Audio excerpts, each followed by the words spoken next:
Em janeiro de 1996, Varginha era apenas uma cidade tranquila, no sul de Minas Gerais. Com seus 120 mil habitantes, a vida girava em torno da economia do café e do comércio local. Era um lugar como tantos outros no interior do Brasil, onde a rotina era previsível. E a maior agitação vinha das conversas na praça ou do movimento nas feiras. Mas essa tranquilidade estava prestes a ser quebrada de uma forma que ninguém poderia ter imaginado. De repente, começaram a surgir relatos estranhos, sussurros sobre uma criatura desconhecida, algo que não parecia ser deste mundo. Junto com esses boatos, uma movimentação militar incomum tomou conta das ruas. Caminhões do exército, soldados por toda parte, uma atmosfera de caos e mistério que se espalhava como pólvora pela cidade. O que estava acontecendo? Ninguém sabia ao certo, mas uma coisa era clara. Varginha nunca mais seria a mesma. Foi assim que nasceu a lenda do ET de Varginha, um caso tão enigmático que mesmo 30 anos depois ainda nos deixa com mais perguntas do que respostas. Naquela época, o mundo estava obcecado por extraterrestres.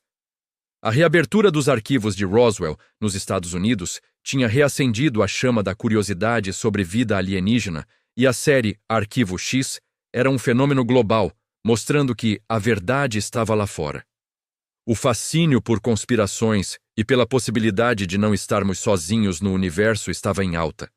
No Brasil, o Plano Real tinha estabilizado a economia e a mídia tradicional dominava a informação. A internet ainda engatinhava e as notícias se espalhavam principalmente pelo rádio, televisão, jornais e, claro, pelo bom e velho boca a boca. Isso deu um impacto ainda maior aos rumores de Varginha, transformando cada relato em uma peça crucial de um quebra-cabeça sem solução. A história começou a ganhar corpo no dia 20 de janeiro de 1996, quando 3 jovens amigas, Liliane, Valquíria e Kátia, tiveram um encontro que mudaria suas vidas para sempre. Elas estavam caminhando por um terreno baldio, um atalho rotineiro, quando avistaram algo que desafiava qualquer explicação. Era uma criatura de aproximadamente 1,5 metros de altura, com uma pele escura e oleosa. Seus olhos eram grandes e vermelhos, e a cabeça, desproporcional ao corpo, tornava a figura ainda mais perturbadora. A criatura parecia debilitada, quase assustada, como se estivesse ferida.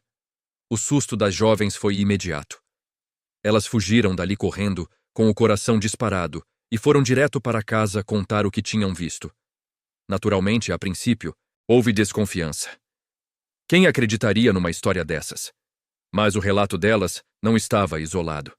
Outros moradores da região começaram a relatar avistamentos estranhos, aumentando o burburinho e a sensação de que algo realmente extraordinário estava acontecendo em Varginha. Com o aumento dos relatos e a força que a história foi ganhando, a intervenção militar não demorou a acontecer. Testemunhas começaram a relatar a presença de caminhões militares, áreas sendo restritas e acessos bloqueados. Moradores viram soldados transportando caixas e equipamentos que pareciam desconhecidos. A versão popular, que se espalhou rapidamente, era que aquelas caixas estavam sendo usadas para capturar o suposto alienígena. Antes de continuarmos, inscreva-se no canal e nos diga nos comentários de onde você está assistindo. As teorias começaram a surgir. Uma delas sugeria que o ser capturado teriam sido transferidos para laboratórios subterrâneos da Unicampinas para serem estudados pelo legista Badan Palhares, uma figura que para muitos já era uma lenda por si só. Ufólogos entraram na discussão, especulando que poderiam ter sido 2 criaturas, uma vista pelas jovens e outra capturada em algum outro ponto da cidade. O exército e o governo, por outro lado, nunca confirmaram nada, deixando a pergunta no ar. Qual era o verdadeiro motivo de tanta movimentação militar em uma cidade tão pacata? O mistério de Varginha estava apenas começando. A história começou a ganhar corpo no dia 20 de janeiro de 1996, quando 3 jovens amigas, Liliane, Valquíria e Kátia, tiveram um encontro que mudaria suas vidas para sempre. Elas estavam caminhando por um terreno baldio, um atalho rotineiro, quando avistaram algo que desafiava qualquer explicação. Era uma criatura de aproximadamente 1,5 metros de altura, com uma pele escura e oleosa. Seus olhos eram grandes e vermelhos, e a cabeça, desproporcional ao corpo, tornava a figura ainda mais perturbadora. A criatura parecia debilitada, quase assustada, como se estivesse ferida. O susto das jovens foi imediato. Elas fugiram dali correndo, com o coração disparado, e foram direto para casa contar o que tinham visto. Naturalmente, a princípio, houve desconfiança. Quem acreditaria numa história dessas? Mas o relato delas não estava isolado. Outros moradores da região começaram a relatar avistamentos estranhos, aumentando o burburinho e a sensação de que algo realmente extraordinário estava acontecendo em Varginha. Com o aumento dos relatos e a força que a história foi ganhando, a intervenção militar não demorou a acontecer. Testemunhas começaram a relatar a presença de caminhões militares, áreas sendo restritas e acessos bloqueados. Moradores viram soldados transportando caixas e equipamentos que pareciam desconhecidos. A versão popular, que se espalhou rapidamente, era que aquelas caixas estavam sendo usadas para capturar o suposto alienígena. Antes de continuarmos, inscreva-se no canal e nos diga nos comentários de onde você está assistindo. As teorias começaram a surgir. Uma delas sugeria que o ser capturado teriam sido transferidos para laboratórios subterrâneos da Unicampinas para serem estudados pelo legista Badam Palhares, uma figura que para muitos já era uma lenda por si só. Ufólogos entraram na discussão, especulando que poderiam ter sido duas criaturas, uma vista pelas jovens e outra capturada em algum outro ponto da cidade. O exército e o governo, por outro lado, nunca confirmaram nada, deixando a pergunta no ar. Qual era o verdadeiro motivo de tanta movimentação militar em uma cidade tão pacata? O mistério de Varginha estava apenas começando. O primeiro avistamento, aquele do dia 20 de janeiro, foi o estopim. Liliane, Valquíria e Kátia, ao se depararem com a criatura, descreveram-na com detalhes que se fixaram na mente de quem as ouviu. A pele, disseram, era de um marrom escuro, quase preto, e brilhava como se estivesse coberta por óleo. Os olhos grandes e vermelhos, sem pálpebras, pareciam fixos, mas transmitiam uma estranha fragilidade. A cabeça, maior do que o normal para o corpo de 1,5 metros, tinha protuberâncias que as jovens não souberam definir. Movia-se com dificuldade. Parecia cambalear, como se estivesse desorientada ou ferida. Não havia agressividade em seu olhar, apenas um ar de confusão e talvez medo. A reação natural das três foi o pânico. Gritaram e correram sem olhar para trás, a adrenalina correndo solta.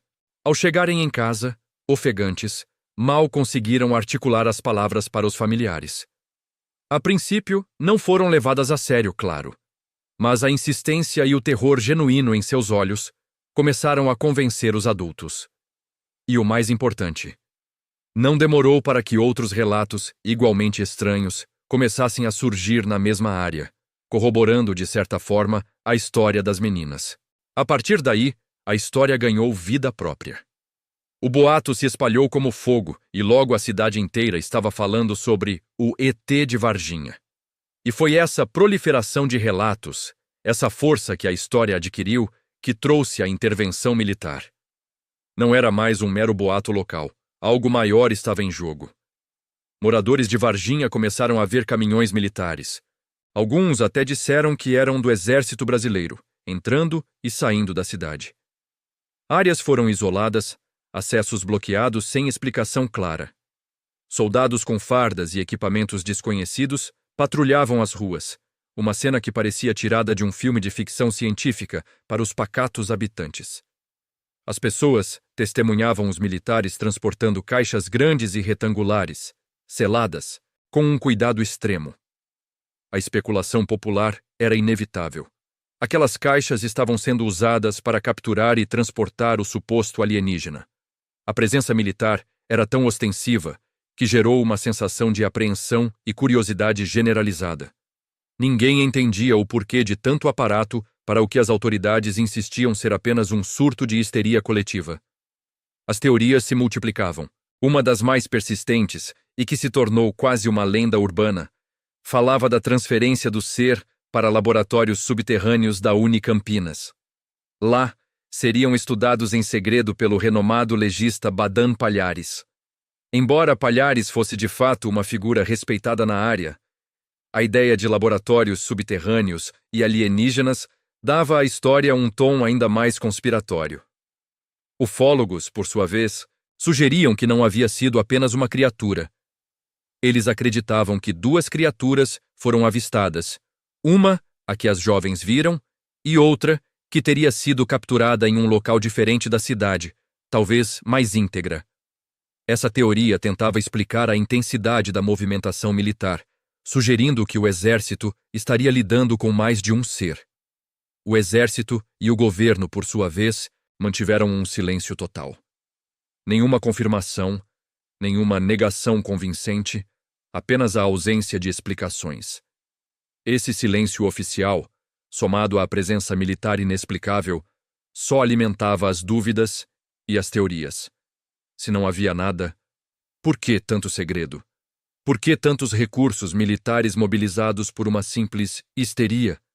A falta de respostas só dava mais força ao mistério, transformando a intervenção militar em um dos pontos mais questionados e enigmáticos de todo o caso Varginha.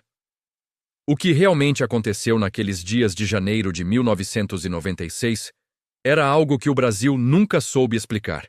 O mistério de Varginha, no entanto, não se limitava apenas aos avistamentos e à intervenção militar. Ele se aprofundou com o destino de um dos envolvidos, o policial militar Marco.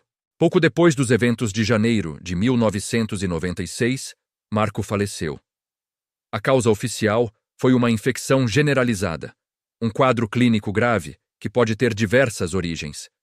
Mas, para a família e para muitos que seguiam o caso de perto, a explicação parecia simplista demais. Eles cogitaram uma ligação direta entre o contato de Marco com a suposta criatura e sua morte prematura. A dúvida pairava no ar.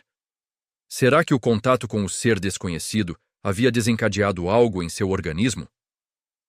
As autoridades médicas, por outro lado, foram categóricas. Insistiram que a morte se deu por uma infecção bacteriana comum, algo que poderia acontecer com qualquer pessoa. Mas a controvérsia permaneceu. A rapidez com que tudo aconteceu, a falta de detalhes acessíveis ao público e o contexto de todo o caso de Varginha alimentaram a desconfiança. Para muitos, a morte do policial Marco era mais uma peça no quebra-cabeça, e uma peça que as explicações oficiais não conseguiam encaixar de forma satisfatória. A história de Marco se tornou um triste e intrigante capítulo na saga do ET de Varginha, um lembrete sombrio de que talvez houvesse riscos reais envolvidos naqueles encontros. Além do caso do policial, outro ponto crucial da narrativa envolvia o Hospital Regional de Varginha. Várias testemunhas afirmaram, com convicção, que a criatura, ou uma delas, havia sido levada para o hospital. A ideia era que o ser precisava de atendimento médico, dada sua condição debilitada. Dias após os eventos iniciais, o hospital realmente experimentou um aumento incomum de movimento. A presença de militares e policiais se tornou mais visível, gerando um ambiente de apreensão e curiosidade entre os funcionários e pacientes. Havia relatos de corredores isolados, de áreas restritas e de uma atmosfera de segredo que permeava o local. Entretanto, nunca houve qualquer confirmação oficial de que um alienígena tivesse sido internado ali. Nenhum documento comprobatório, nenhum registro de paciente, nada que pudesse dar base sólida a essas alegações. Os funcionários do hospital, quando questionados, apresentavam depoimentos inconsistentes.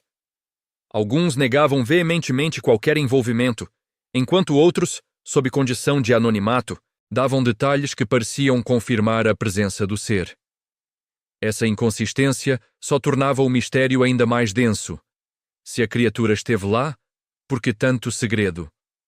Se não esteve, por que tantos relatos e tanto movimento atípico? O Hospital Regional de Varginha se tornou, assim, um palco para mais uma camada de especulação e de perguntas sem resposta, um lugar onde a verdade parecia ter sido cuidadosamente escondida.